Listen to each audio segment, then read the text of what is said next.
El hombre de la sábana fue traspasado, es decir, que un soldado con la lanza le traspasó el costado. Esto es lo que dice en los evangelios, que Cristo fue traspasado porque vieron que había muerto a las 3 de la tarde, los demás condenados todavía no habían fallecido, y como interesaba quitar a los condenados de las cruces porque se aproximaba un gran día, el día de la Pascua de los judíos, decidieron romper las piernas a los condenados que todavía estaban vivos para que, al no poder sustentarse sobre los pies, no pudieran respirar y murieran rápidamente, y cuando llegan a Cristo, viendo que está muerto, le clavan una lanza como comprobación.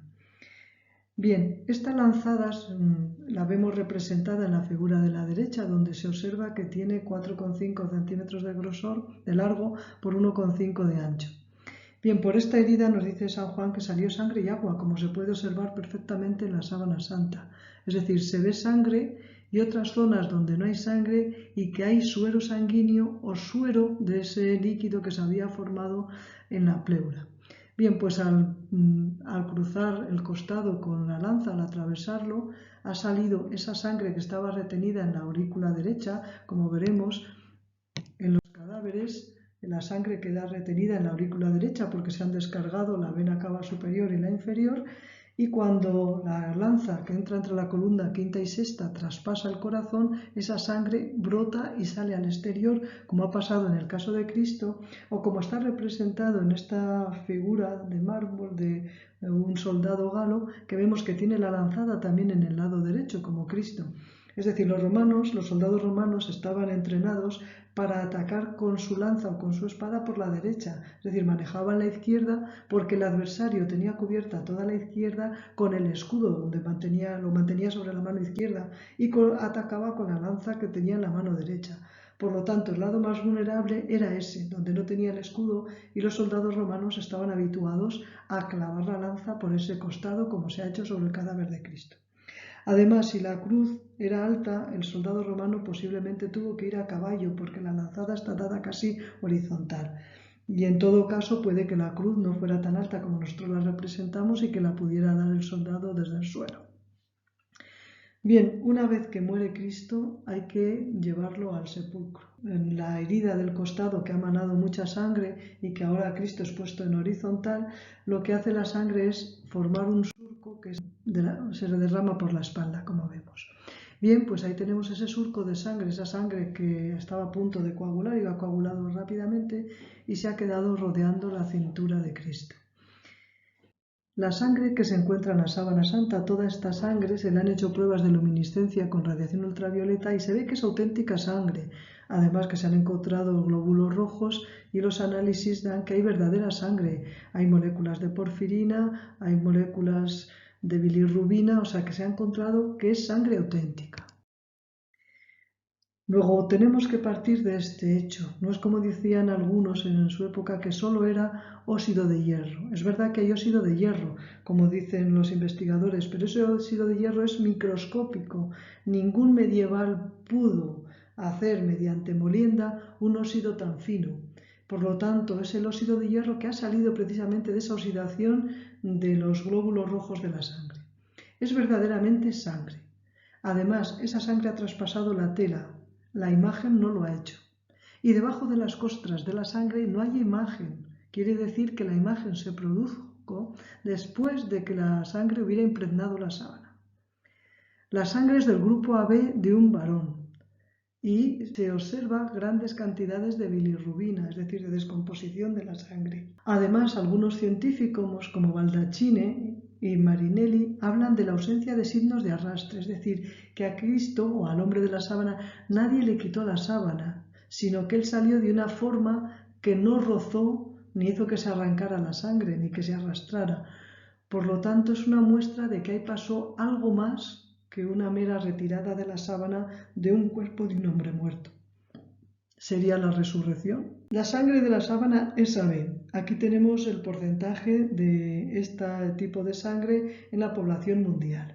Y vemos que algunas razas presentan un porcentaje mucho más elevado de tipo de sangre AB.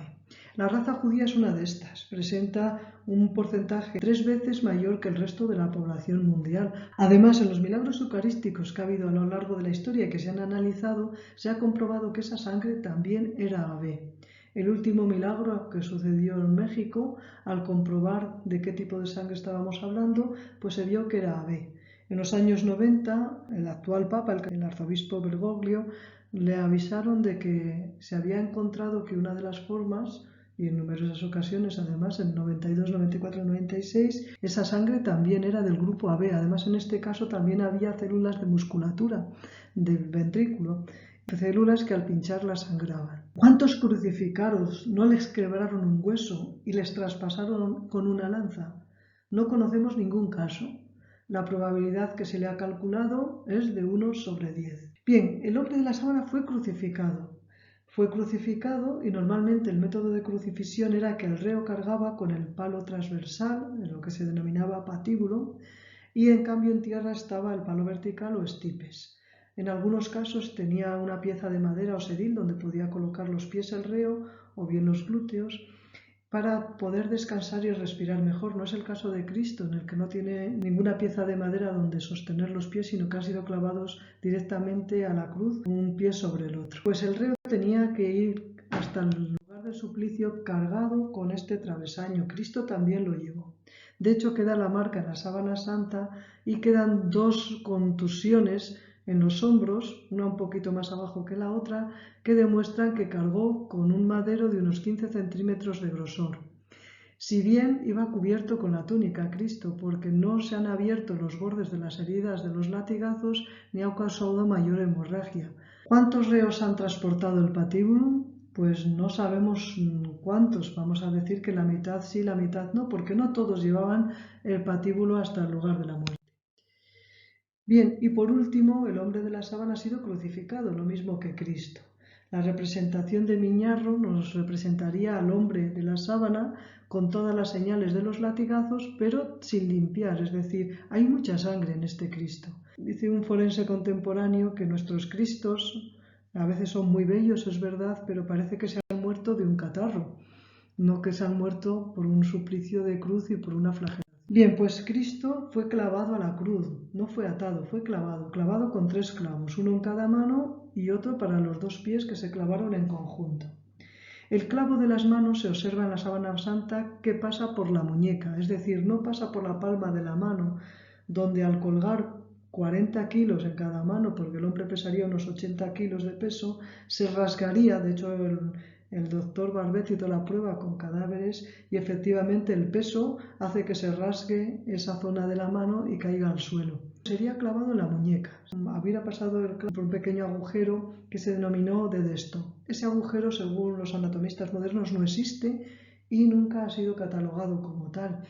De hecho, el profesor Barbet se equivocó. Bueno, es verdad que fue por otra de las uniones que hay entre los huesos de la muñeca, pero en todo caso nos da lo mismo el lugar. El caso es que lo que se ve en la sábana santa es que Cristo solo se le ven 4 dedos y el quinto, que es el pulgar, está metido hacia adentro porque el clavo al pasar ha pillado el nervio mediano.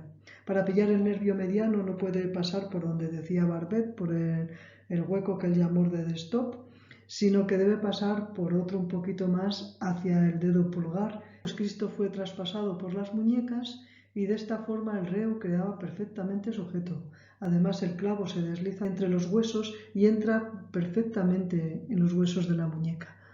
Es verdad que el Evangelio dice que se le taladraron las manos, pero por las manos cualquier médico sabe que los huesos de la muñeca forman parte de la mano. Se ha visto que en los brazos existen varios regueros de sangre. ¿Por qué existen varios regueros de sangre y no solo uno? Pues porque el reo tenía que respirar. Normalmente el cansancio le hacía dejar el peso colgando de los brazos y entonces las rodillas se flexionaban y utilizaba una posición de descanso. Pero esta posición de descanso lo que hacían es presionar sobre los pulmones y no permitirle coger la cantidad suficiente de aire. Así que para respirar debía sostenerse sobre el clavo de los pies, enderezarse, sacar un poco el cuerpo hacia afuera de la cruz y inclinar la cabeza hacia el madero para poder respirar.